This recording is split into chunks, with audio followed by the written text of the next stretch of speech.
Weight loss ஜர்னியோட 10th டேங்க. காலையில் இருந்துச்சு கொஞ்சம் வெந்தய தண்ணி 1/4 லிட்டர் குடித்தேன். மறுபடியும் ஒரு 8 மணிக்கு ஊற வச்ச பாதாம் ஒரு 6 பாதாமும் 10 உலர் திராட்சையும் ஊற வச்சு எடுத்துக்கிட்டேன். காலையில் டிஃபன் வந்து ஒரு முட்டையோட வெள்ளைக்கருவும் கொஞ்சம் முள்ளங்கி பொரியல் 2 கம்பு தோசை வந்து நிறைய ஆனியன் போட்டு எடுத்துக்கிட்டு கொஞ்சம் தக்காளி சட்னி எடுத்துக்கிட்டேன். மறுபடியும் ஒரு 11 மணிக்கு ஸ்நாக்ஸ் வந்து வாட்டர்மெலன் எடுத்துக்கிட்டேன். மதியம் லஞ்சு அவல் மட்டை ரைஸ் அவல் கொஞ்சம், அதுக்கு தயிர் பச்சடி, குடமிளகா பொரியல், கொஞ்சம் முள்ளங்கி பொரியல் இது மட்டும் எடுத்துக்கிட்டேன். இடையில இந்த மோர் எடுத்துக்கிட்டேன், 1/2 லிட்ரு மோர் எடுத்துக்கிட்டேன்.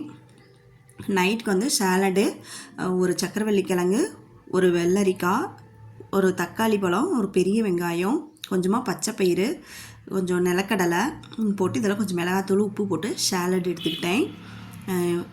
மறுபடியும் வந்து ஈவினிங் தண்ணி வந்து இதில் இந்த பாட்டிலில் நேற்று ஒரு பாட்டில் தாங்க குடிக்க முடிஞ்சிச்சு. ஒரு பாட்டில் எடுத்துக்கிட்டேன். என்னோடய டே நேற்று இப்படி தாங்க போச்சு.